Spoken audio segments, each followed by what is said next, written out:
I hope you are doing awesome. This is your coach Riya Punjabi, and today we are going to talk a lot about different ways in which you can improve your communication skills.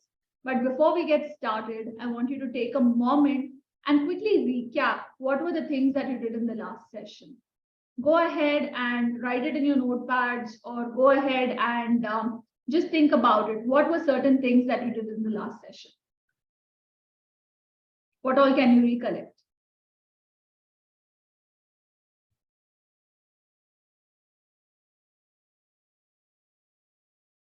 So we spoke about the common mistakes when it comes to spoken English. We spoke briefly about pronunciation. We spoke about tenses. We spoke about Indianisms. We had, in fact, a pretty long segment on Indianisms. We looked at prepositions as well. So those are some mistakes people make when it comes to spoken communication. So I would encourage you, before you start every session, every new session, that you always kind of do this quick check, because everything is in continuation, right? So today, for example, we are talking on how do you improve your communication skills. And today we are going to do part 1. The next session that you open up is going to be a part 2. So it would always be recommended that you actually, take a moment, pause, go back to the previous sessions notes. I'm sure you're making a lot of notes. If you've still not started, please go ahead and do that. All right. So ensure you keep recapping, and I hope you are actually going ahead and filling your daily spoken English session plan. How's that coming along? Pause this video and reflect. How's it coming along? Your daily English spoken plan. Are you able to focus on all the parameters shared with you? Are you facing any challenges? Think about it and let us know. Great. So with that, now I would like to go ahead and invite you to a brand new session, which is improving your communication skills. And today we are doing part 1. All right. So now I'm going to share my screen and take you through some really amazing tips today. So tell me something. When you ask your friend a question, but he or she does not reply, can we call that communication? Think about it. You ask your friend a question and he or she hasn't responded. So is that considered communication or not? Not really? Think about it. So we use phrases like one-way communication. Yeah, I can call it a one-way communication because from your end, you've sent the message, but from the other end, you've not got a response. So if it's a one-way communication, do you think we can call it a successful communication?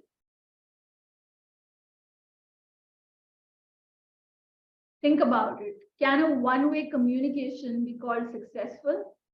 I hope you answered not, right? Because in a one-way communication, from your end, you're sharing whatever you have to share, but you don't know what the other person feels about it. You are not understanding whether they are okay with what you've mentioned or they're not okay with it. So definitely this is not a successful communication. Now let's change the scenario a little bit. You go to your friend, you ask him or her a question, and this time he or she replies to you. So can this be called communication now? What do you think?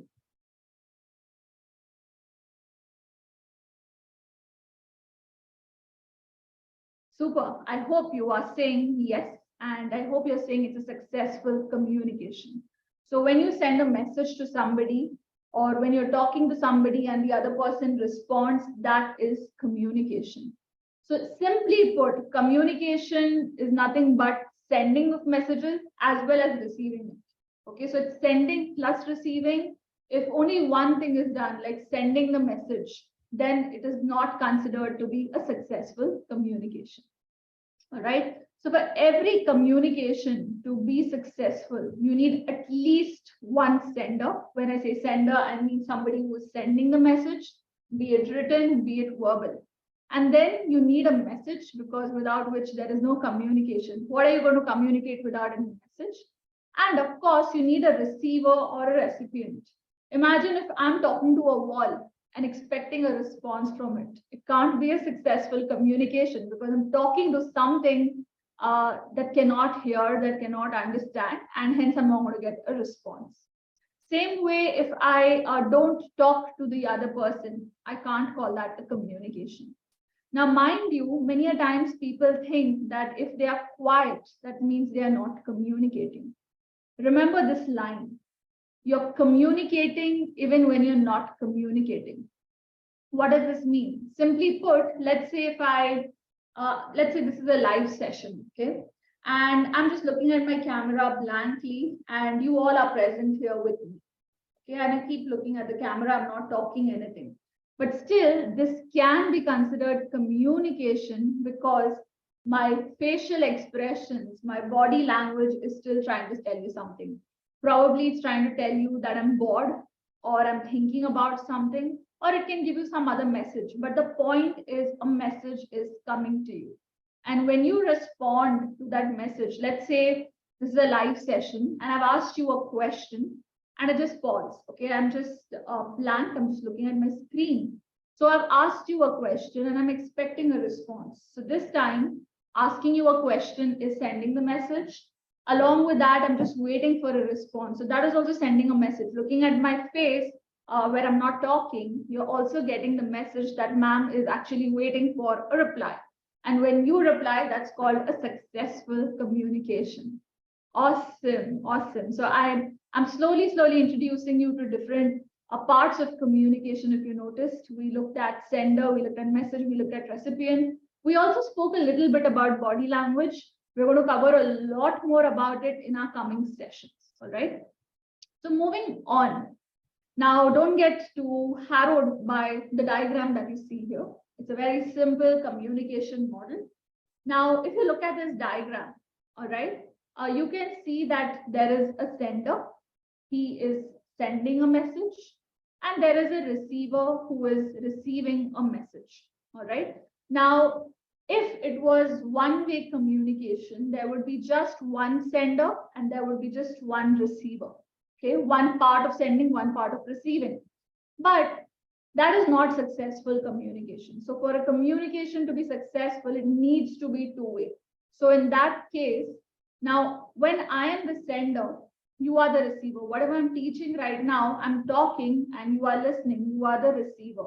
But you also will be replying to me. And how could your reply be? Maybe probably you're commenting in your comment section, or probably you are going ahead and sending the team an email asking your questions, right? So you are responding. Now, when you respond, you become the sender of the message because your response is going ahead and asking a question. Yes, you received the message, which is understanding whatever we are speaking, but now you're responding. So you become the sender and we become the receivers of the message, right? So every time for a successful communication to happen, a sender will become a receiver and a receiver will become a sender. They'll change roles because there's replies happening, there are responses happening, right? So don't get harrowed again by these amazing words that you see here in coding, decoding. Simply put, when I want to send you a message, let's say I'm trying to explain the concept of the communication model to you. First, I need to encode it here. What do I mean by encoding? I need to frame it in my head. I need to structure it that my students should be able to understand this well. How can I make it really easy and simple for them? So that's my encoding, thinking. How can I structure the explanation? Now, you as the receiver, you are decoding whatever I am speaking, right? You're trying to understand everything. Probably when you're watching this video, you're also nodding your head. You're taking a lot of notes, right? So you're decoding. Now, when you have to give a reply, assume we are in a live session and you are responding to me, you're asking me a question, okay? So before asking me a question, you also are doing some sort of framing in your mind. You are encoding something, right? And then you ask me that question, and then I try to understand your question, which is called decoding. Are we good so far? Pause this video and just kind of absorb everything that we've spoken. Are we good? Let me know if you have any questions. We have a lot of mediums through which you can go ahead and ask your questions, right? So this is one part of it. Now, let's take an example. Let's say I am asking you, how are you? That's my message. How are you? Okay. What does the channel mean? How am I asking it to you? Am I asking it to you on telephone? So that becomes telephonic. If I'm emailing you, asking you how are you, then the channel becomes email. If it's face to face, we are sitting together either live or in a physical environment offline, then the channel again is face to face. So in this case, right now it is more or less like an online face to face, like a virtual session, a virtual channel where I'm asking you how are you? That's my message. You understand the question and then you reply. So I would give a courteous reply instead of saying fine, thank you. I would go something like, I'm doing well, thank you. How are you? Okay, so that's your message. And when a receiver responds, we call that a feedback. And feedback channel simply means the way the channel, the platform in which they are responding. So let's say if I WhatsApp you and ask you, how are you? And you pick up the phone and you give me a call and you say, hey, I'm doing well. How are you? I just thought I'll just quickly call you instead of chatting with you. So what you did is you changed the channel. Originally it was WhatsApp, but you changed it to telephonic, right? Now, all this is very beautiful. It's very ideal, but in reality, in a real situation, typically what happens? Let's say I call you and you're really busy studying, or you are in a meeting. Okay, you are in your office or you are in your classroom, and there is a lot of noise. So that is going to affect our communication. You won't be able to talk properly because there's a lot of noise around you, and I also won't be able to understand your message, right? So noise is nothing but anything that obstructs our communication. It does not always have to be the noise sound. It could be anything that is obstructing our communication. Can you think of some obstructions that can come in in between two people when they are talking? It could be through any medium. It could be online. It could be face to face, offline. So what are some obstacles that you face? I gave you the example of background noise. What else? Could there be a network issue? Yes, there could be a network issue where, let's say, I'm calling you up on a WhatsApp call, and due to poor network, we are not able to hear each other. What else? Could you think of more? How about you going ahead and trying to explain something in a language that the opposite person does not understand? Let's say if I know Kannada really well and I start teaching you in Kannada, but you don't understand the language, while both of us have the intention to talk on communication, I want to teach you communication, you want to understand more about communication, the intention is there, but the barrier is a language barrier out here. So when we say noise, it simply means that something that is obstructing, not necessarily the sound of traffic or a crowd around you. It could be anything. It could be language, it could be network, and we're going to look at some more examples a little later. But the point is, noise means some sort of barrier to communication, right? Now, when there is a barrier, to kind of simplify it, there could be two types. One could be a physical barrier, and the other could be a psychological barrier. Okay, so pause this video for a bit and think, what could a physical barrier be? When I say physical context, in physical context, there is noise. What do you think it can be?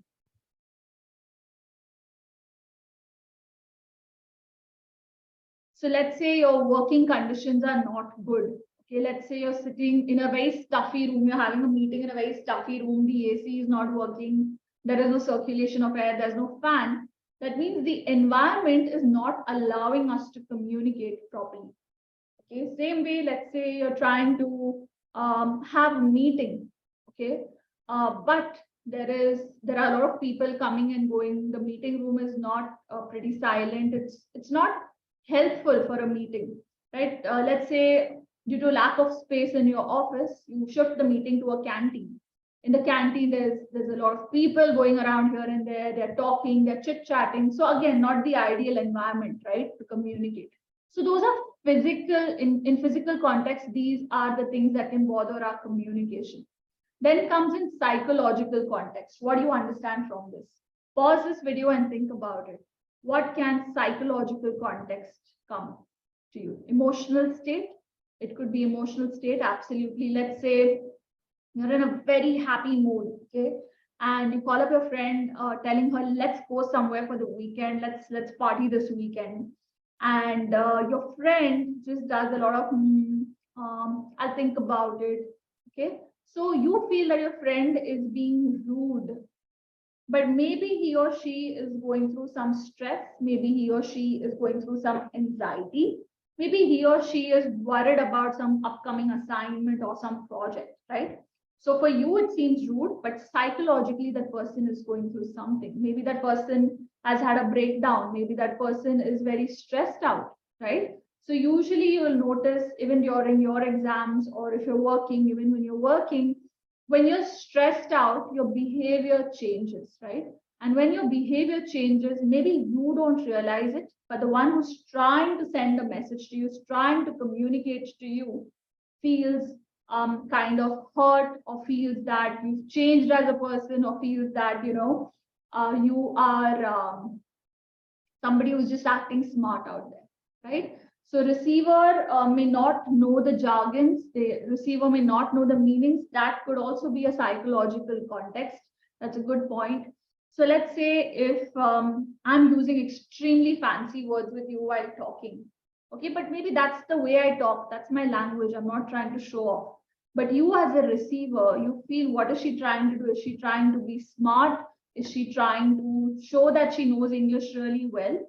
So in that case, while the intention of the sender was just to be expressive in communication, and he or she did not even think once that it will come across as show off, but the opposite person, the receiver, could actually feel some sort of a psychological barrier. He or she felt that this person is just acting smart or is overconfident, right? So I hope with this, we've understood the communication model really well. I would now like to kind of recap this entire model. So this is a communication between two people, and the idea is to talk about the two-way communication, not one way. Hence, the sender will send the message to the receiver, and when the receiver is responding, he becomes the sender, and he becomes the sender, and the sender becomes the receiver. Okay. Now, along the way, whenever you have to send a message, you kind of first frame it in your head, you encode it, and then you send the message. In this case, it is, how are you? You also choose the channel. Okay. Now, you have to be smart in choosing the channel. For example, I want you to pause this video and think. Let's say if one of my team members has made a very big mistake, okay, while working, what will I do? Will I send him a WhatsApp message? Will I send him an email shouting at him? Or will I call him in a meeting? What would your channel be, and why would you choose that channel? Probably it could be calling the person instantly and telling them, hey, let's meet up, come to my cabin, right? Or maybe it could be that the person is constantly making mistakes. You directly book a meeting and say, see me in the cabin. Let's not waste time. I want to see you right now in my cabin, right? So the channel depends upon the issue that is at hand. Let's say if you want to make a plan to go out with your friends after a month, let's say you are free next month, there's summer vacations happening, and you want to make a plan and you're relaxed. It's not that you have to make a plan right now. So you choose a slower medium of communication, a slower channel, which could be, okay, I'll WhatsApp her, I'll wait for her message, then we'll chit chat, we'll send a few links of the best places to go and so on. But if it's like, let's say you have to go to Goa tonight, okay, let's say something has happened, you've got suddenly your college has announced 4-5 days holidays and you have to leave for Goa tonight, you're not going to sit and WhatsApp and waste time because the ticket prices could increase, right? Or the train availability could not be there. So you'll quickly pick up the phone or maybe patch your friends in on a con call, make the plan, immediately book the tickets and leave, right? So it all depends on how urgent the situation is and how serious the situation, right? So in this case, the situation is that I'm asking the person, how are you? And this could be any channel because it depends what I want to talk. It could be a thing that is okay if they take time to respond. If I want them to respond immediately to me, then I will just do a face-to-face channel. Okay. Now, along the way, there will be barriers, there will be noise, okay? But we need to learn, or we need to think of the noise in advance. Like, let's say, I know somebody travels to office at 9 o'clock. Let's say I have a colleague who reaches office at 10 a.m., but I know he starts traveling at 9. And I know he's going to be in a very jam-packed sort of a train. So if I call him up at 9:30, he's stuck in the train, right? It's a jam-packed train, probably he's not even got a seat to sit. And I expect him to have a very normal, a very successful communication. Now that's bad timing. It's not going to happen. So it's also important to keep in mind what noise, what barriers can we face, and then plan when to send the message. Instead, I can wait for him to come at 10 o'clock to office, and then maybe when he's freshened up a bit, maybe when he's grabbed a cup of coffee or something at 10:15, I can go ahead and talk to him, right? So it also matters what kind of barriers you have to deal with. Maybe if instead of 10:15, I think let me talk to him at 10:30. Now the barrier is that he could just get really busy with work, and people would have started bombarding him with a lot of work. So I'm avoiding these barriers by thinking properly, right? And of course, I also have to keep in mind where to talk to him. Should it be in a meeting room? Should it be in the canteen? Because there could be disturbances. And I also have to first check his state of mind. Okay, let's do one thing. Let's pause this video, and I want you to think. Whenever you have to convince your parents for, pocket money or some outing, how do you go about convincing them? What is the plan that you make before you start talking to them? Think about it. If you have to go and convince your parents for extra pocket money or for some outing, what is the encoding that you do as the sender? Think before talking to them, what all planning are you doing in your head? By any chance, do you think how their mood will be? By any chance, you feel, okay, my dad would come late, he would have had a tiring day, this is not the best time. Let him eat his dinner, let him freshen up a bit, then I will talk to him. Or if mom is angry, if mom is upset, I definitely am not going to talk about extra pocket money when she's upset, right? So all this you have to keep in mind, what is going on in their mind, how is their day going, like a situation analysis exactly, and then start your communication process. Brilliant. So I hope this communication model was loud and clear for you.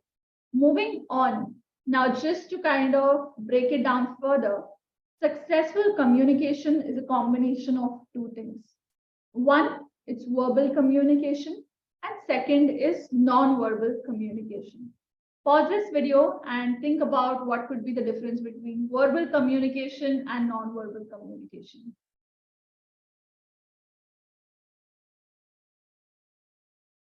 Verbal and non-verbal.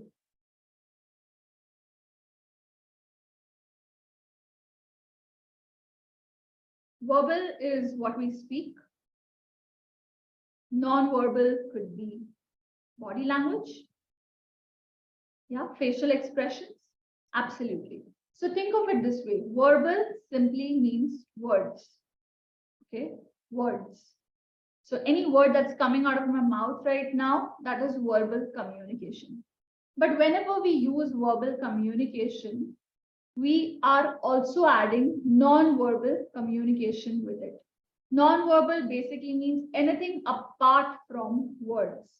So let's say if I'm talking to you right now, yes, verbal is happening. Words are coming out of my mouth, but you can see my facial expressions, you can see my hand gestures, you are listening, you can see probably my grooming, you can see my manners, my etiquette, and my tone of voice as well, right? So these are examples of non-verbal communication. They both always go hand in hand.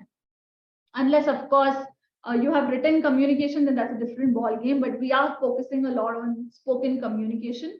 So in terms of spoken communication, verbal means words, non-verbal means anything apart from words, okay? Like, just to give you an example, let's say I have this mobile phone with me, okay? So without revealing the name of the mobile to you, I just want you to look at it. Okay.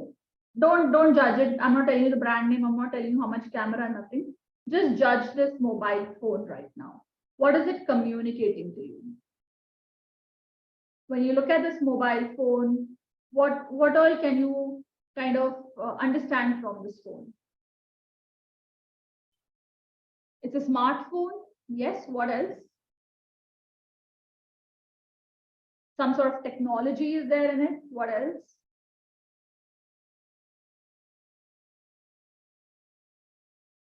What else is the phone trying to tell you? It's just an object, and I'm expecting an object to communicate to you. It's just an object. So probably it is telling you how old it is or how new it is, maybe by looking at it. To different people, it's going to communicate different things. Maybe the cover is telling you something that maybe it's of a slightly professional person, or maybe it's that of a college student. So just by looking at it, probably you can make some guesses. If it was a slightly funky cover, maybe you would have said it's a college student's cover, right? Maybe. What else? Maybe you can think this looks like an old phone because the color is looking different here. What else? What else is it communicating? It never came and told you, hey, I'm a smartphone, but you kind of guessed it, right? So this is non-verbal communication, where just by looking at something, the appearance of something, you can understand what it's trying to communicate. Let's take one more example. Okay, I'm just trying to search objects around me. So let's say I have this bag here with me. Okay, it says Happy Jars. It's just a bag that I have here with me. What is this bag trying to communicate to you? What can you make out of this bag? It's a yellow bag, has Happy Jars, and you can see the logo. What is it trying to communicate? And by the way, I really don't know what Happy Jars is. I just have this bag at home. I really need to myself go and see what is this brand all about. So maybe you can say it's a small bag. Yeah, maybe it's a small bag. What else? It can be used to keep light stuff. Yeah. By looking at the yellow color, it looks like a cool brand. It looks like probably a Yum brand. I don't know what this brand is. I should go and check it. But it looks like a nice, happy brand, cheerful, good branding. Happy Jars. Probably it's got something to do with jars. Yeah, of course, that's the guess that we can make, right? It's got something to do with jars. And that logo tells me it's got some yummy food as well, some tempting food. Maybe they have honey, maybe they have ketchup, we don't know. Maybe they have chocolate jars, we don't know. But this is what it's trying to communicate to you, right? So I hope I've been able to establish that when you look at an object and when a person is holding an object, understand why I gave you these examples. Because when you look at a person, the person is groomed in a particular way, has a particular choice of certain things, right? Maybe you would be carrying a sporty bottle, or maybe you would be carrying a mobile like that or a bag like that. So those speak volumes about the person. They try to help you understand, their personality. Many a times we say, don't judge a book by its cover. But don't we all judge a book by its cover? Whenever you have to buy a book, like on Amazon or going to a physical store, the first thing what we do is we look at the cover. If the cover seems interesting, we pick up the book and we quickly scan through it, right? Or on Amazon, we'll have a quick preview of the book. So what we are doing is we are looking at non-verbal communication. The book is not coming and talking to you that's, hey, I'm a nice book. You're just looking at the book and you are making some guesses on how the book can be. Same way, when you look at the grooming of a person, without them uttering a single word, you can actually guess how the person might be, whether they might be a messy person, they might be a clean person, and so on, right? And same way, when you look at their etiquette. So there's a slight difference between etiquette and manners. Manners are something that are taught to us in childhood, but etiquette is something that we learn along the way so that we are accepted in a social environment. So let's say, you have an interview over coffee. Okay, nowadays it's a new trend, having interviews, virtual interviews over coffee. So let's say you have an interview over coffee, And you notice that the interviewer is spilling a lot of coffee or is not clean when it comes to drinking coffee. Wouldn't you go and make some judgments about him because of his eating habits, his drinking habits? You would, right? And same way when they would be making judgments about you. So that again is non-verbal. Nobody's coming and saying, hey, I drink coffee really well, but you can see the way they're drinking coffee, right? Same way, tone of voice, how a person talks is giving us a lot of idea about what he or she is trying to say.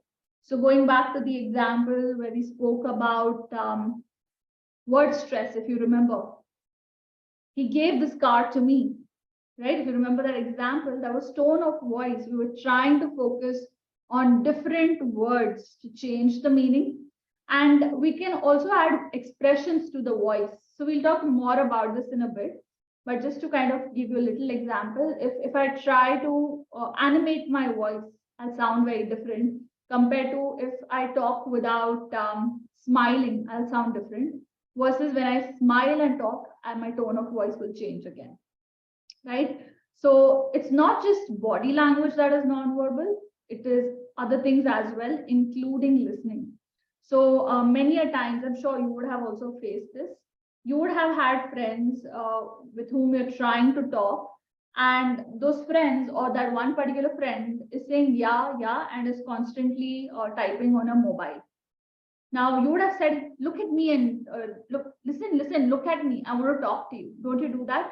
When the person is not looking at you, you feel uncomfortable. You doubt, is he or she listening to me or not? Right?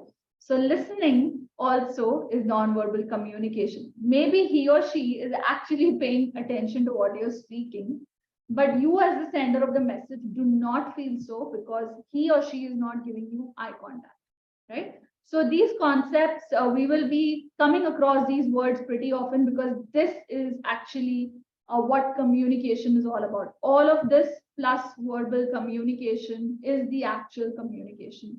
So you'll see these words coming pretty often in our sessions. Yeah. Awesome. Moving on. So now what I'll do is I'll try to break it down a little for you. Okay. So you have to compare these three things. One is verbal, which is words. Okay, one. Two is body language. And three is tone of voice. Okay. One is verbal, which means words. Two is body language. And three is tone of voice. Now, if I have to compare these three things, which one do you think when you're communicating to a person for the very first time? Okay, very first time we're talking to this person. Out of these three, verbal, body language, tone of voice, which one do you pay maximum attention to? Think about it. So give me the order. So this is maximum, this is in between, and this is minimum. So all we're trying to do is we're trying to see to what extent do we like each of these parameters when you're meeting somebody for the first time. So maybe some of you might think it could be words, maybe like a 40, 30, 30, 40% words, 30% tone, 30% body language, maybe. Or maybe some of you would say maybe it's going to be like 70% words and maybe 20% tone and maybe 10% body language. I want you to pause and think of what it could be. And when you're thinking, of course, think of the reason also why you feel that particular way in that particular direction, right? So I hope you've done your guessing. If not, you can still keep this video paused and think about it. Verbal, body language, tone of voice. Now, to a lot of people's surprise, body language accounts for 55% of your communication. And this I'm talking more so when it comes to first impressions, when you're meeting somebody for the first time. 38% is your paraverbal. Paraverbal means tone of voice. Okay. And just 7% of the communication is words. Okay. Now, this is called the Albert-Mehrabian rule, formed by Albert Mehrabian, of course. Let me kind of explain this a little bit more now. So when you're meeting somebody for the first time, the first thing that you do is you look at the person well, you look at their appearance, you look at their grooming, you look at their manners, and you focus a lot on that. Like, let's say if you were meeting me for the first time, probably when you saw my first session, you also were kind of understanding how this person talks, what are her facial expressions, how are the hand gestures, is she looking confident or not? So all of that is body language. Next comes tone of voice. How is this person talking? Okay. Now let me do one thing. Let's do a quick activity. I'm going to stop my video. And what you need to do now is I'm going to say the same sentence. You need to guess in which sentence I'm smiling and in which sentence I'm not going to smile. Okay. So I'll just repeat it. I'm going to say one sentence, same sentence I'm going to say 2 times. One time I will smile, the other time I won't smile. You have to guess the one in which I smile. All right, ready? Are you ready? Lovely. Let's go for it. I am very happy today. Second one, I am very happy today. So in which one do you think I smile? The first one or the second one? I'm hoping you said first. And I'll tell you why you would have not found any difficulty in saying this, in understanding this, because when you smile, your tone of voice changes completely. And you just got a proof a few seconds back, right? So tone of voice is basically nothing but expressions that come through your voice. You have facial expressions, and then you have vocal expressions, the expressions through your voice. Now that includes quite a few things, such as whether I'm smiling or not. It includes my pace, how fast I'm talking or how slow I'm talking. All right. So let's say if I go at a very fast speed without breathing at all and just continuously going on talking, this is the fast pace. Okay, this is the fastest that I can go. What does it say about me versus right now when I'm trying to keep a moderate tone, not too fast, not too slow? What is it trying to say about me at this point when I talk fast versus when I talk at a moderate pace? Pause and think about it.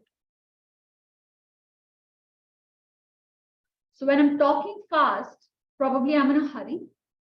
Maybe I'm in a situation where I can't waste time. It's some urgent situation. I have to rush things up. That could be one. What else could be the reason?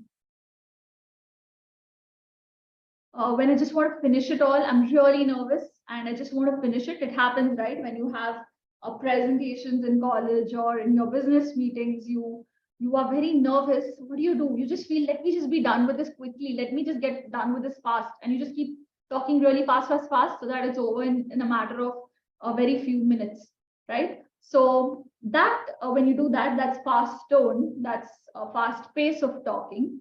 And to the receiver, it's pretty difficult to understand. Okay. Same way if I talk very slowly. Okay. Don't you think if I conduct the entire session at this pace, you are going to doze off? Imagine I continue the sentence or all my sentences at this pace, right? So when you go too slow also, the other person can just get bored and doze off, right? So it's important to maintain a good pace. That's one parameter of tone of voice. The first one was smile, the second one was pace. The next one is volume. Now, if I talk at a very soft volume, right? I don't know if you heard that. I said, maybe you can't hear me. So if my volume is very low, okay, obviously the other person will have difficulty in hearing, and it also shows lack of confidence. Whereas if I go really high on my volume, then maybe it will sound as if I feel the opposite person cannot hear, right? So again, you need to be loud, not saying that you need to be soft, you need to be loud, but not so loud that the person feels there's a loudspeaker next to his ear, right? So you have to look at the distance between you and the other person and then decide what your volume should be like. So that's another parameter when it comes to tone of voice. Apart from that, you also have pitch. So how do I explain pitch? Let's say, have you heard of people who, when they talk, it hurts your ear? It's very shrilly their voice, right? So when it hurts your ear, it's shrilly. That's called high pitch. So in high pitch, the opposite person cannot focus because it's hurting his ear. Same way, if a pitch is low, probably the person is trying to show he's more serious. He's more authoritative, in fact. So yeah, you can actually call it patli awaz, right? When the voice gets really thinner and thinner when you are, at a high pitch. So tell me, can you give me an example? Not an example, I'll give you an example. Let's say I'm coming to you and I talk in a really high pitch. What could that tell you about me at this point? What am I going through at this point? Probably I'm really excited. That's why I'm going all high pitch. What else? What else? Probably I'm angry, I'm upset. Let's say I run to a medical store. Let's say a family member is really ill and I run to the medical store. My pitch is going to go high because I'm really worried. I might almost be on the verge of crying as well, right? So that's a high pitch. But let's say, I want to appear a little serious. In fact, even authoritative, by the way. So if I want to appear a little authoritative, I'll just lower my pitch. So with that, what will happen is the opposite person also is trying to come to my way of talking, my voice modulation, and is understanding that I'm very serious about this particular topic, right? So these are some examples when it comes to paraverbal. Apart from this, there are many more, but these are the most common ones. These are the ones that matter to us. All right. And of course, the last one is words. We just like to hear 7%. So 7% of communication, we like it through words. And please mind you, this is more so for first impressions. As you get to know a person better and better, these numbers would change. But when you're meeting a person for the first time, there's lack of trust, right? You don't trust the person.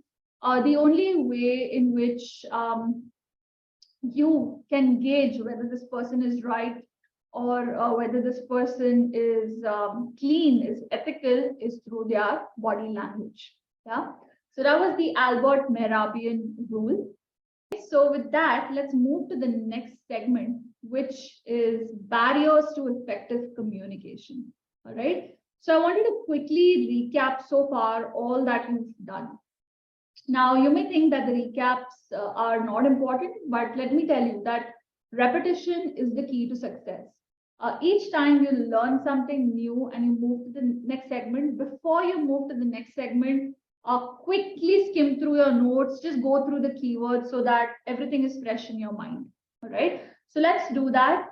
So far today, today, what are the things that you kind of learned? Go ahead, take a pause and note them down or flip through the pages and let me know.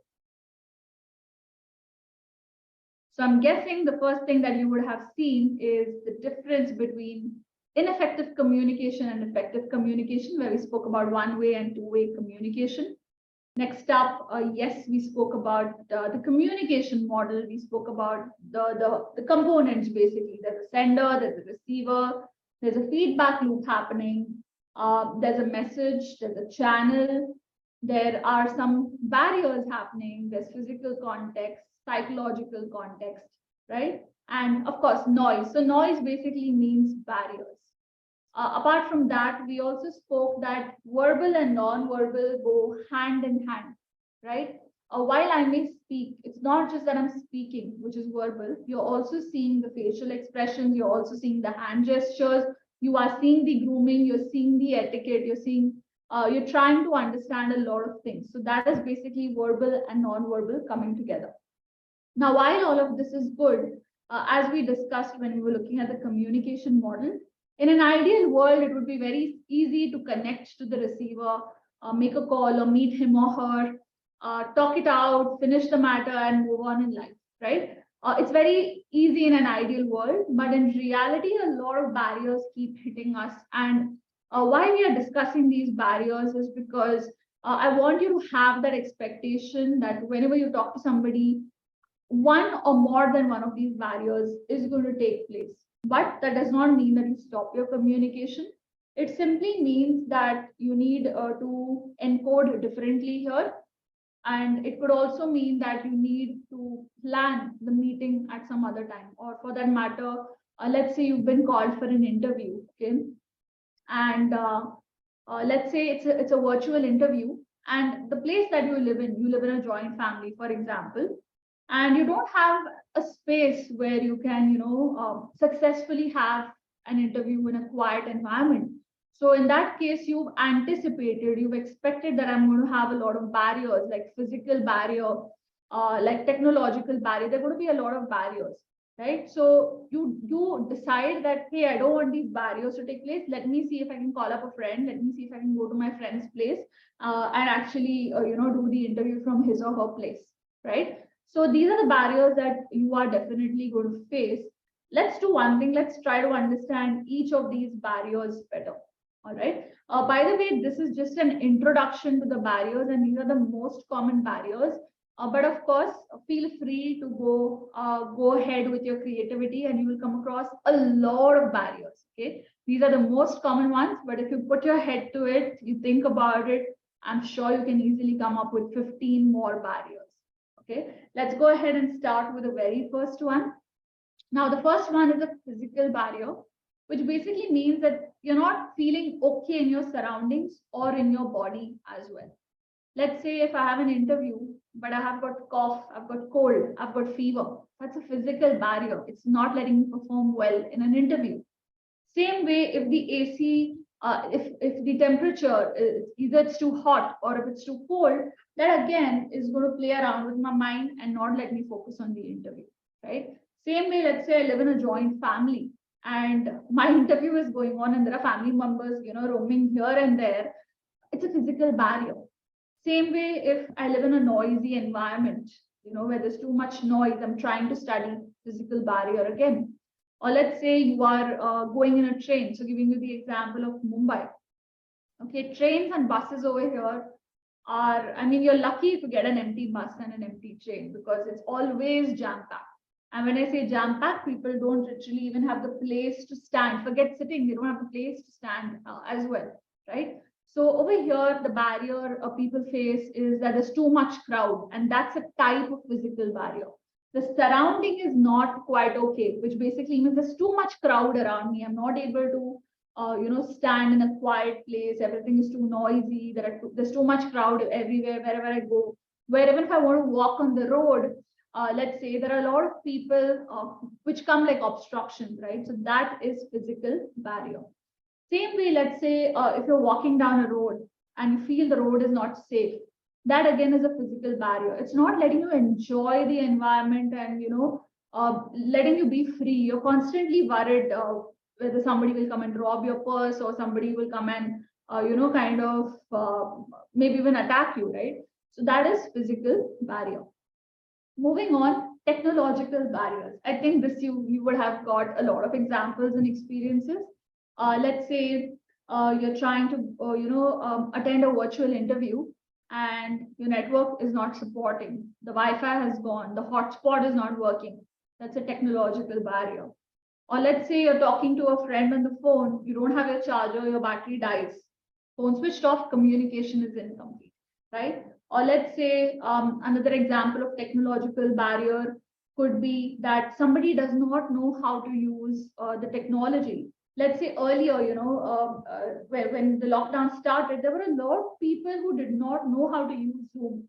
So whenever they were expected to come on Zoom to attend a meeting or to conduct a meeting, there were a lot of barriers because they didn't know how to switch off the camera, they didn't know how to put themselves on mute, and so on.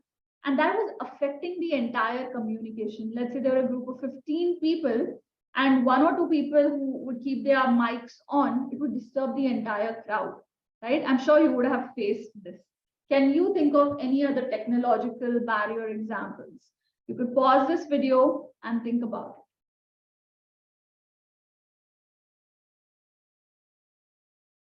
Great. I'm hoping you've come up with some examples.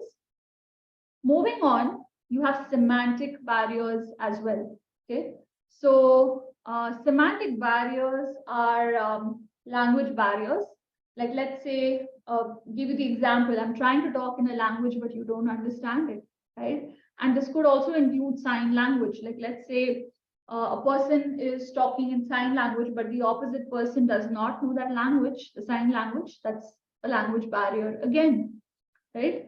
Moving on, psychological barriers. We looked at this. So maybe you are sending a message, but the opposite person is not responding the way you want him or her to respond. Then in that case, in your head, you feel this person is misbehaving. This person is being rude. That's in your head. Maybe the other person is going through something really bad. Maybe they're going through a tough time, right? So those are psychological barriers. In fact, even mood, even stress, anxiety, everything comes under psychological barriers. So basically, anything to do with feelings, emotions is a psychological barrier. In fact, apart from these five, I would like to add one more for you so that you get an example here. You also have cultural barriers. Okay, so let's say if let's say if I am wearing, so I'll take an Indian example only so that you can associate better. Usually in India, there are a lot of brides who wear red color for their wedding. Okay, mostly, I would give an example of, let's say, Hindus. They love to wear some colored outfit for their wedding, right? But when it's a funeral, they will wear the opposite, which is like a white color, right? So I'm talking about Hindus, they will wear a white color when it's somebody's funeral. But if you look at Catholics, you look at Christians, for their wedding, they wear white, okay? So there's a cultural barrier there. Let's say I have a Catholic friend. In fact, even when you go for somebody's wedding in Hindus, to wear a lighter color, many people don't treat it quite okay. So let's say if I have a Catholic friend who comes over for my wedding and she wears a white color outfit. Now, in her case, it's absolutely right. There's nothing wrong with it because in her world, okay, white is accepted. But in my world, white is a color of mourning. So that's a cultural barrier. Suddenly now, it feels like she's not respecting me. Whereas in her world, it's absolutely fine, right? Same way if, let's say, I am eating rice with my hand, okay? And I'm somewhere in, let's say, the US, okay? Now, for them, if I eat with my hand, it's unacceptable. They always will use a fork, they'll use a spoon, okay? So those are cultural barriers. In my world, eating rice with my hand is completely fine. But in their world, it looks like the person does not have etiquette. The person has poor etiquette, right? So that's a cultural barrier. Then you also have organizational barriers. So let's say I am an employee in a company and let's say I want to take some initiative. Okay. I want to do some new project. I want to experiment with something. But my boss requires approval for everything. Now that's an organizational barrier. He or she tells me there's a system for this. Riya, you can't go ahead and just do things like that. So that's affecting my creativity, it's affecting my communication, right? Dealing with authority, that is an organizational barrier.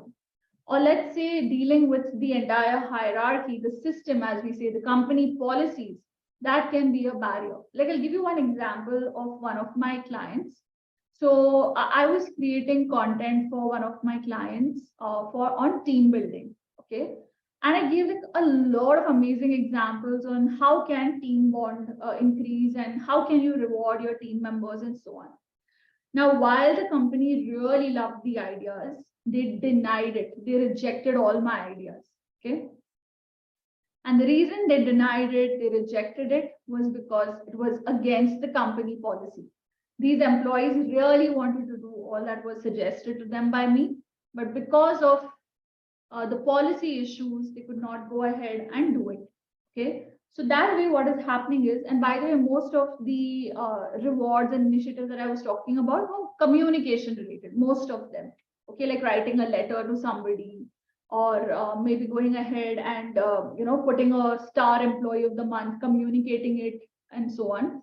So there now my communication has become a barrier, because while I really want to appreciate my employee, my team member, the organization is not letting me do it, right? So these are quite a few barriers that you also will face in your life, be it in interviews, be it in meetings, or generally in your life. Let me, in fact, give you one more example here. So I'm not too sure if you've still come across the term open door policy and closed door policy, but if not, you will definitely come across it very soon. So open door policy simply means that if I have some question, I can directly go to any senior, not necessarily my boss, even his boss, and go and ask him. If I'm facing some concerns with the company, I can just go and talk to them. Okay. Whereas closed door policy means it's a long chain. I have to keep dropping emails, I have to ask for permission, I have to sit and take appointments to meet them, and so on. Right. So let's say if I am working in a company which had an open door policy. Okay. And then now I changed my job and I moved to a company which has a closed door policy. How do you think my communication is going to change? Pause this video and think about it.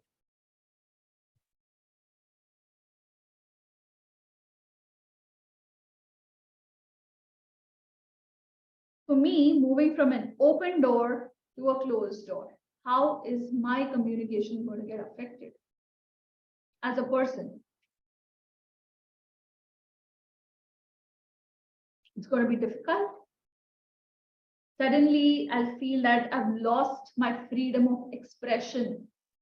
I'll suddenly feel claustrophobic, right? It's going to affect my motivation levels. It's going to affect the way I speak. The encoding that I do will be a lot more because there's too much formality in my new company, right? So these are all barriers that we all face. I would request you to take a pause here and think of more such barriers that go on in your life. Okay, apart from all of these, or even if inside of these, you can think of more explanation. Like, for example, technological barrier could also mean not having access to the device, not having access to technology. That in itself can be a barrier. Like, let's say lockdown has suddenly happened.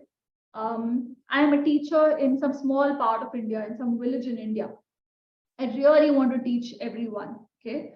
Because, like, I'll give you this example, and I've noticed a lot of people went through this. There were a lot of people who were teaching, they lost their source of income, and they wanted to shift online. But due to not having network, due to not having even a laptop or a phone for that matter, like a smartphone, which you can use to conduct your sessions, uh, they could not go ahead and earn that source of income because they did not have the technology. So while they had the knowledge, they had the power of communication. The biggest barrier in their communication was not having the equipment, right? What else can you think of? Take a pause and think of either more barriers apart from the ones that I mentioned, or inside these, if you can think of more examples, do bring it forth.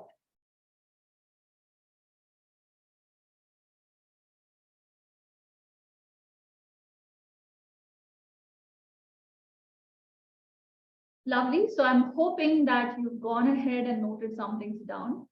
With that, what I'd like to do now is that now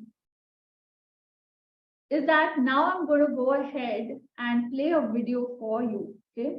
All you need to do now is that you need to watch the video and take a lot of notes. Now, what are these notes going to be? You just have to identify the barriers that you saw in this video. All right. So I'll just repeat my instructions. I'm going to play this short video. Watch this video and keep taking notes on wherever you see a barrier. Just note down what the barrier was and try to categorize the barrier into any of these categories. All right. Or if you feel that there are more categories than the ones that we've spoken, you can put it in that category as well. All right. So I hope you're ready. Awesome. Let's go for it.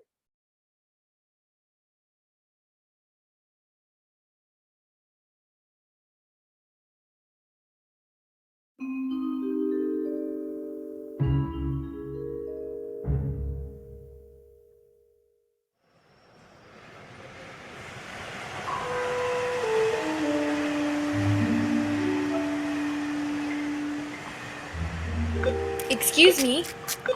Hello? Hey! I'm a human being. If you don't want to help, at least say so. Hello, I am deaf. I may have trouble comprehending you. Thank you for your consideration. Usually, I'd read your lips to understand you. Oh. If you like, you could let this convert your speech to text for me. Okay. Could you tell me how to get to it?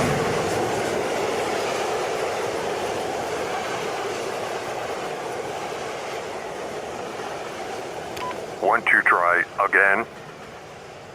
Attention passengers, all is well. Thank you. Low power shutting down.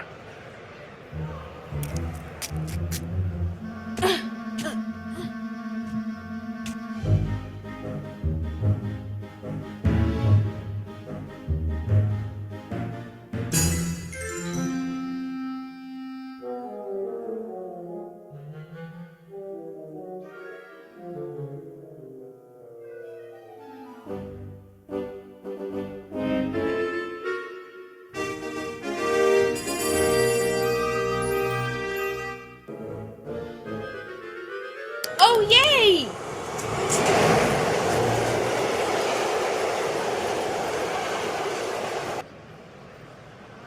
Attention passengers, line 4 is delayed for 1 hour. Thank you.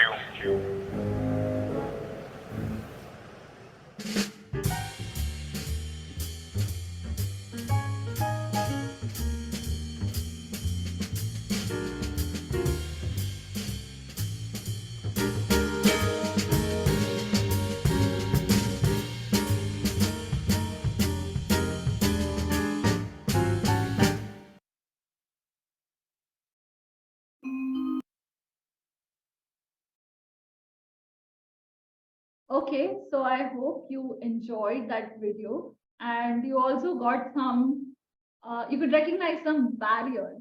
Okay, go ahead, pause, go through your notes and let me know what all barriers you face.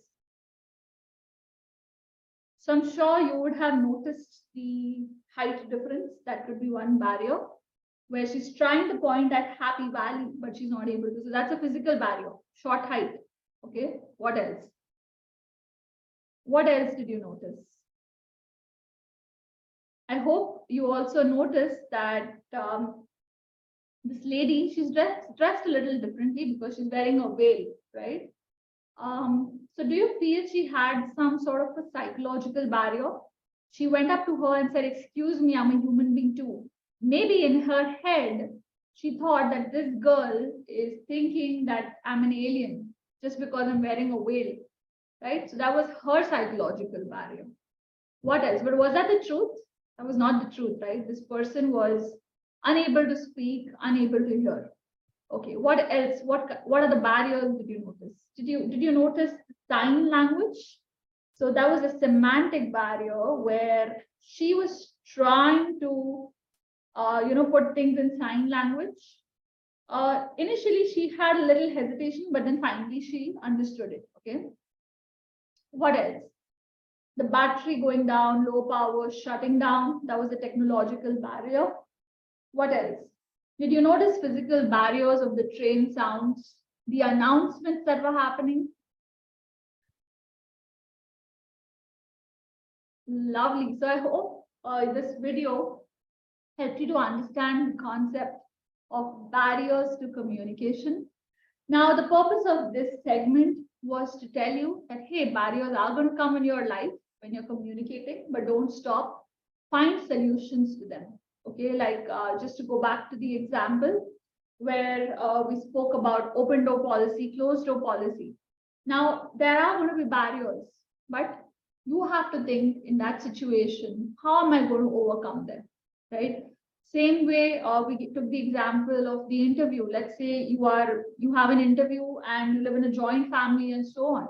That barrier, expect it, that these things are going to happen. Find a solution and move on. The communication has got to be successful despite the barriers that come forward.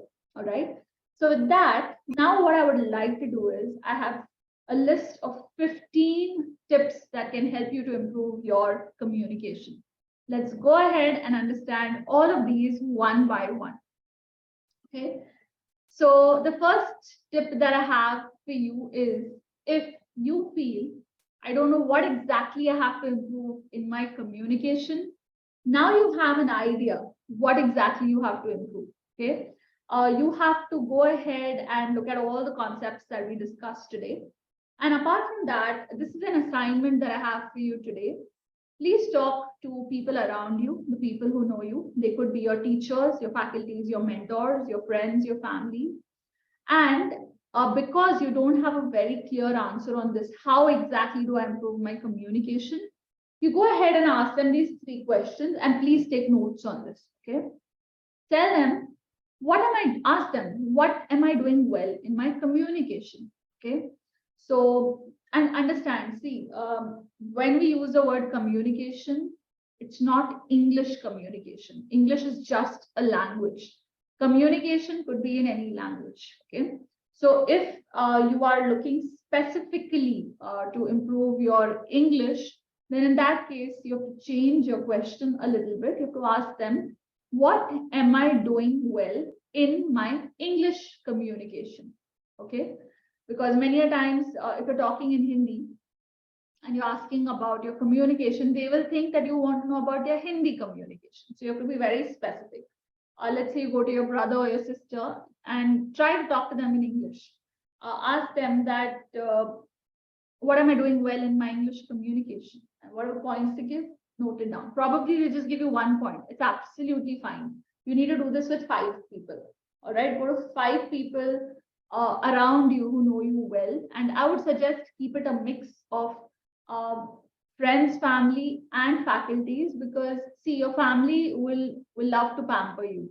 They will not always come and be very open and tell you, hey, you need to improve here, right? But they will help you to know what you're doing really well. Okay, so that's why I always include family, friends, and mentors. Your mentors, like your faculties and so on, will be able to help you in all the 3 questions, right?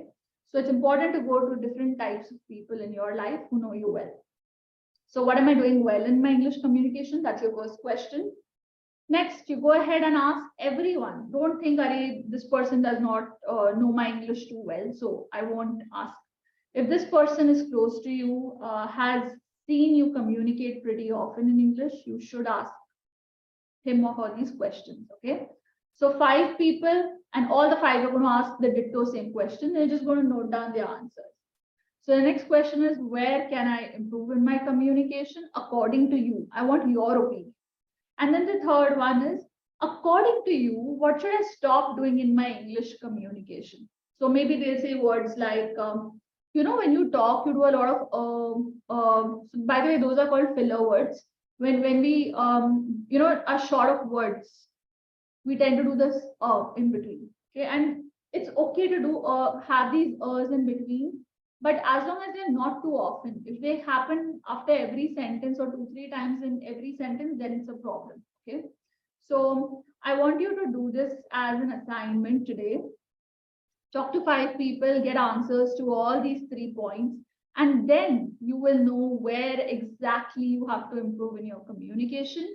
And I'm sure, or till now, in the previous session and even today, we've done a lot of things. I'm very confident that you yourself have some answers to these questions. Yeah. Moving to the second tip. Now, in order to be a successful communicator, if you want to be somebody who is good with communication, it's important to be aware about your emotions. You got to have emotional awareness.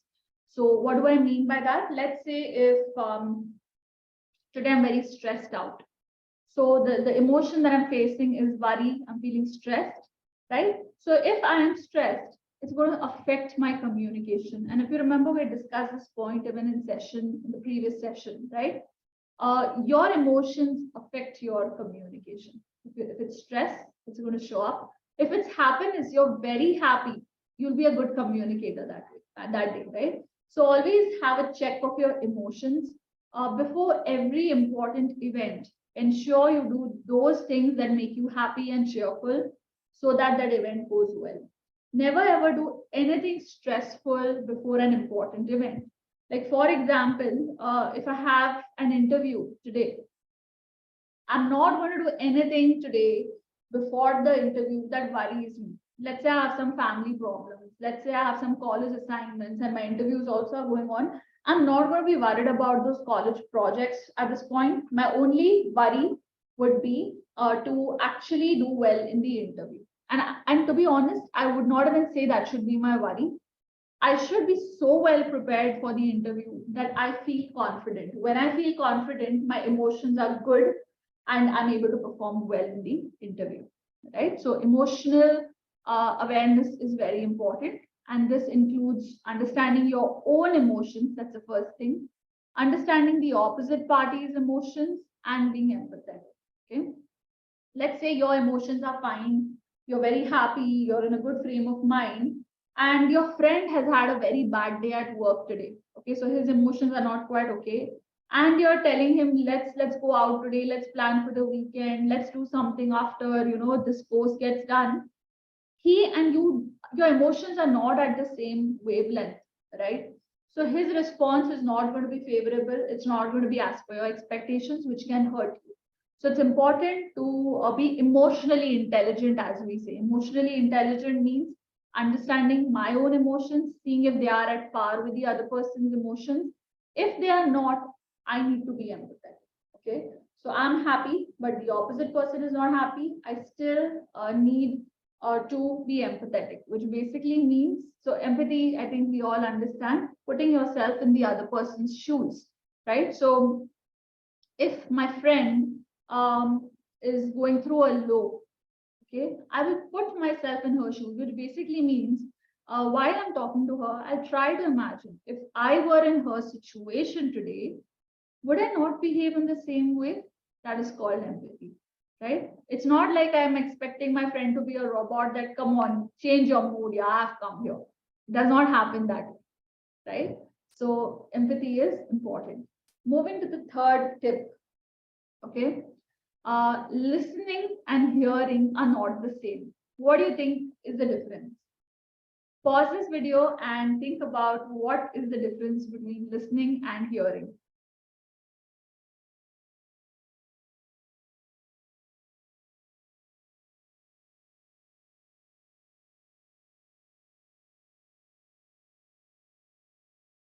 So I want to take you back to your college lectures or school lectures. Okay. Wouldn't you do this, that when you had a very boring lecture, like for me personally, it used to be science lectures. I never really liked science. So whenever we had science in school, I would keep nodding my head when the teacher would teach. And I was physically present, nodding, acting as if I'm taking notes and everything. But mentally, I was in my dream world. Okay, mentally, I'd switched off. I was not even paying attention to the words that were written on the board or what words she used to speak. Right? So, hearing is physically present, mentally absent. Right? It is like not paying attention or not caring enough to listen to what the other person is saying. That is hearing. Listening is actually taking the effort to listen to the person, understand his thought process, understand his emotions, right? So listening is physically present, emotionally present, mentally present. But hearing, physically present, mentally absent, maybe even emotionally absent. Okay. So you got to listen in order to be a good communicator, not hear. If you hear, then you're not a good communicator, because listening, if you remember, is a part of non-verbal communication. So if you don't listen, you are not doing a very important part of communication. And if you don't do this part, it will lead to an unsuccessful communication. Okay. So how can you go ahead and listen more? So when you listen more, you can add a lot more value to the conversation. You can understand what the other person is feeling. And when you understand what they are feeling, your response will be better. They will feel happy that you responded in a particular way. And they will want to express themselves. Because if you act as if you don't care, or if you act as if, yeah, I am understanding your situation, but you don't, then even they wouldn't want to express themselves, right? So the communication, there would be barriers, more so psychological or emotional barriers. Yeah. Moving on, another tip to being a good communicator is asking questions. And no, no question is silly. It's important to ask your questions and get sorted. So each time when you go for an event or you go for a meeting, ensure that you ask questions, because it shows that you're listening, that you're interested in them, and that you're actually, whatever is in your heart, in your mind, you're actually speaking it out. You're actually communicating it, right? So keep asking questions. Now, of course, we have the English conversation app. Ensure you use it. There were places where you had dialogues, and those dialogues also had questions, right? So you can go ahead and use the English conversation app to also get ideas on the types of questions that are asked. More so, the questions that are asked are two types: open-ended questions and close-ended questions.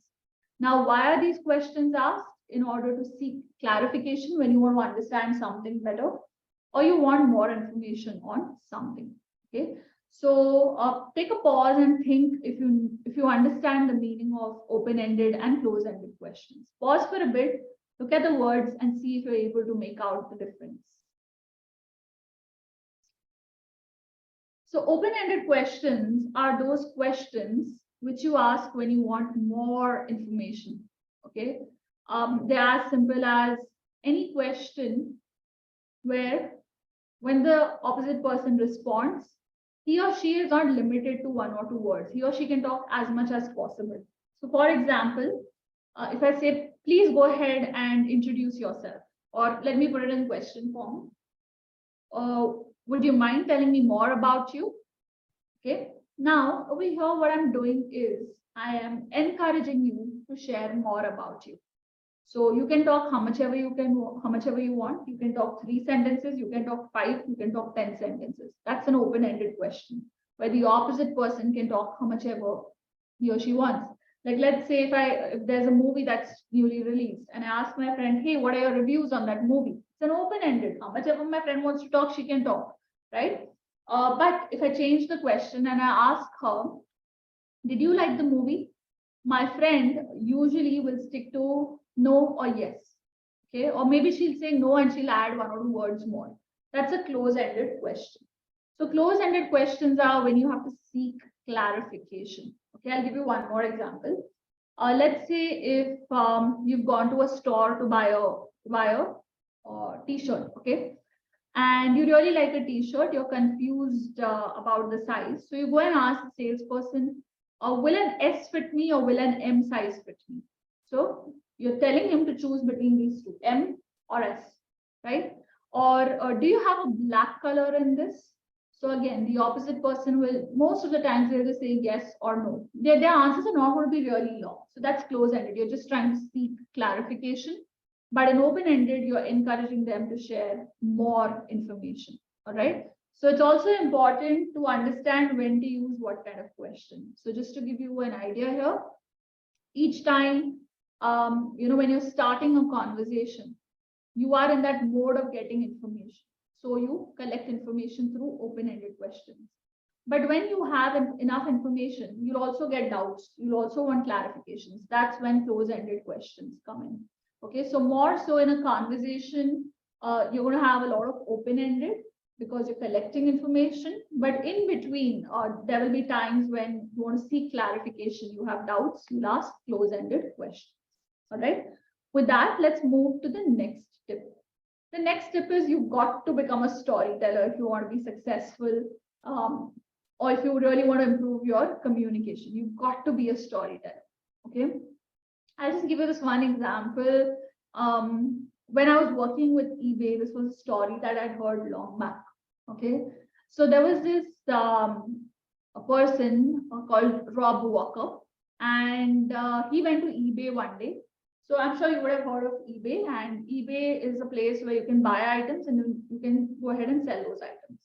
Okay, so He went to the eBay website one day and he picked up all random items, okay, like a plastic banana, a motel room key, a plastic bunny, the broken head of a horse, and so on. Okay. And each item was less than $1, around 99 cents. He went ahead and he got 200 items. So totally he spent around like $200, around $197. Okay. And then he went ahead and he called up 200 authors, professional people. And to every author, he said that I'll give you one item. I want you to write a story on it and give it to me. Okay. And the authors agreed, and that's their job, they agreed. And he went ahead and he put these products which he purchased on eBay back on eBay to sell them back on eBay. But this time he added a story, the story that was written by the authors. And what do you think would have been the result? What do you think would have been the result?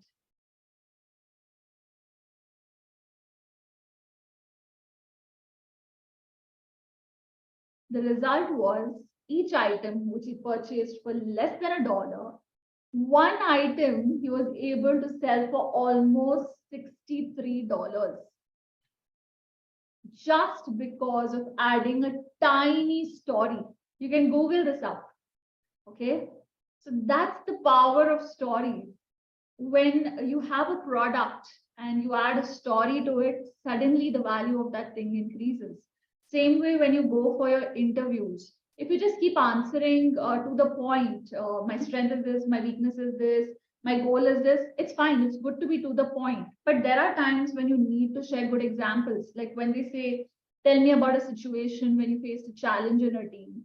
Tell me about a situation about so and so thing happening. In that case, if you don't have stories to share, you lose your chances of getting the job. Hence, storytelling is very important. Even when you go for meetings, for that matter. Okay. If I share some examples of how my previous clients have been happy with my products, what are the results they saw, suddenly the opposite party seems to trust me more. There's no trust barrier, right? Trust can also be a barrier. There's no trust barrier happening there, right? Let's take one example. I'm sure you would have seen these, these fitness related ads, gym ads, and so on, where they show before and after, a person's before after. That before coming to our gym, this person was so and so weight. After coming, look at the picture, this person has changed so much. That is storytelling, right? That is storytelling. Now, if you want to become a great storyteller, what we are going to do, the next session, which is improve your communication skills part 2, I'll be sharing in depth. I'll be sharing like a lot of tips and templates with you on how to become a great storyteller. All right. But this is the tip that I have for you, that if you want to really improve your communication, you want to be a better communicator, please use stories. All right. The next tip that I have for you is that your pace is important. We've spoken enough about pace, not going too fast, not going too slow. Now, if you ask me, I would not like to add a number, but if you really want a number, it should be approximately 286 words that you should speak in 2 minutes. Okay, so you could just do one thing. You could just go ahead and just try your speech to text on your mobile, copy paste those words on a Word doc and see the word count and see how many words you were able to speak in 2 minutes. So you need to be around 280, 290. So you'll get what your pace is like. Okay. But of course, on other days, you don't have to measure. It's just a one-time activity for you to see what your pace is like. Moving on, I would like to go ahead and also give you the next tip, which is instead of WhatsApp texts, start sending audio notes to your friends, start shooting videos of yourself and sharing it with your friends so that, your communication improves. So many a times we are in that text world, right? We keep typing. So how about this is an opportunity for you to improve your communication. How about you actually send audio notes? You communicate in English via audio notes, or you just quickly shoot a video. Hey guys, what's the plan for the weekend? And you share that video with them. The video could just be 5 seconds. It does not matter. The point is you are getting comfortable even in front of a camera, because the eye contact, the facial expressions, everything matter. And it's also important to analyze your own audio and videos to understand how well am I doing. Is my pace too fast? Is my volume okay? Is the pitch okay? Am I giving eye contact or not? So these things you can analyze through these audios and videos. Moving on, you can also look at the mirror. Okay, and this is something that I did for around 4 months, 3 to 4 months, in order to improve my communication. Just stand in front of the mirror for 3 minutes and talk on any random topic. But you have to do this every day. Okay, any random topic. Like today, I can speak what I ate for lunch. Tomorrow, I can speak the movie that I saw. Day after, I can just pick up any random topic and talk. All right. Next up is the next tip. Watch a lot of TED Talks, watch a lot of movies, web series, and initially keep the subtitles on so that you get comfortable, but slowly start switching off the subtitles so that you now start understanding the language. Okay, if you want to improve it further, what I would suggest you to do is, this will spoil your movie experience, but it'll help you to become a good communicator. When you watch a dialogue in the movie, just pause it and you say the dialogue by yourself in English itself. Then you resume it and then you do the same. So do this in between the movie, gamify it a bit, and you'll become a better communicator. Okay, so I would suggest at least once a week, spend around 3 hours, maybe half an hour a day also is fine, or you could sit for the entire movie once a week and keep the subtitles on initially and later on switch them off. And remember, tip number 10, that stress does affect your communication. So ensure your emotional awareness levels are good and you are on good emotions. Moving to tip number 11, think before you speak. Remember, Indianism, you've done that. Don't literally translate. Aapka shubh naam kya hai? What is your good name? Don't literally translate. Encode it here and then speak. Okay.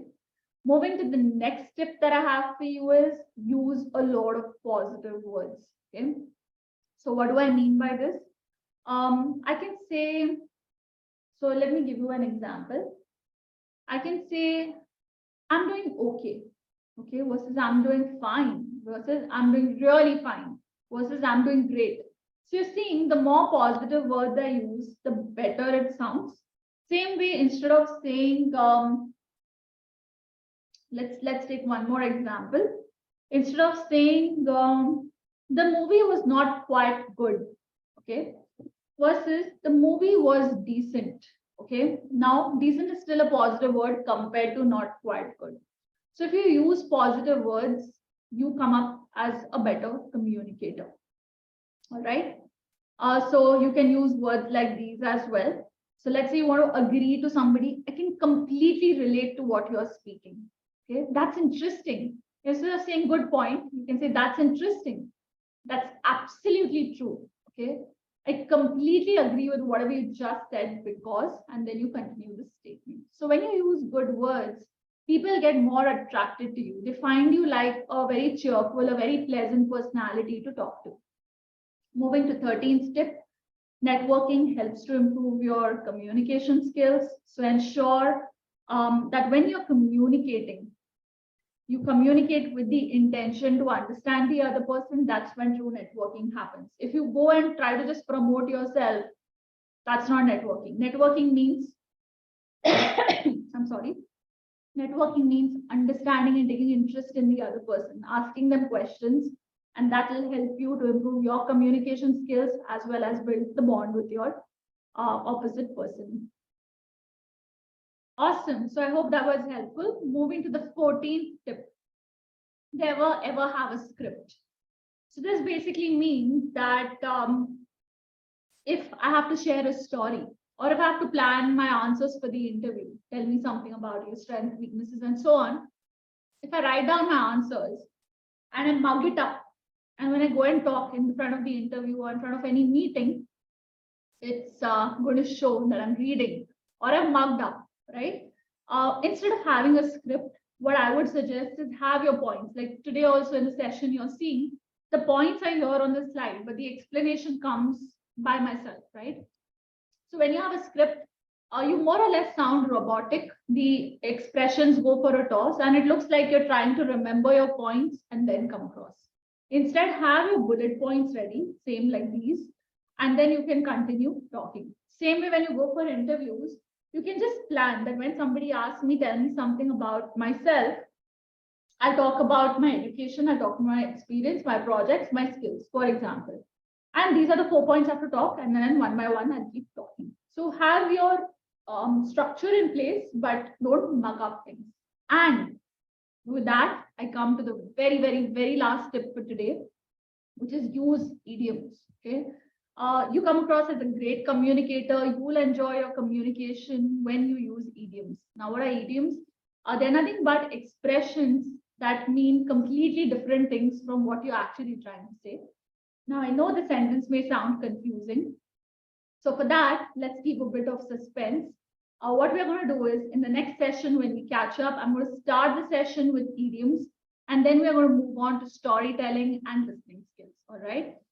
With that, I've come to an end of today's video, of today's session. I hope you found it super useful. I hope you learned a lot of things about communication, and you're already feeling confident that you can be an awesome communicator. All right. So with that, this is your coach, Riya Punjabi, signing off, and I'm looking forward to meeting you in the next session.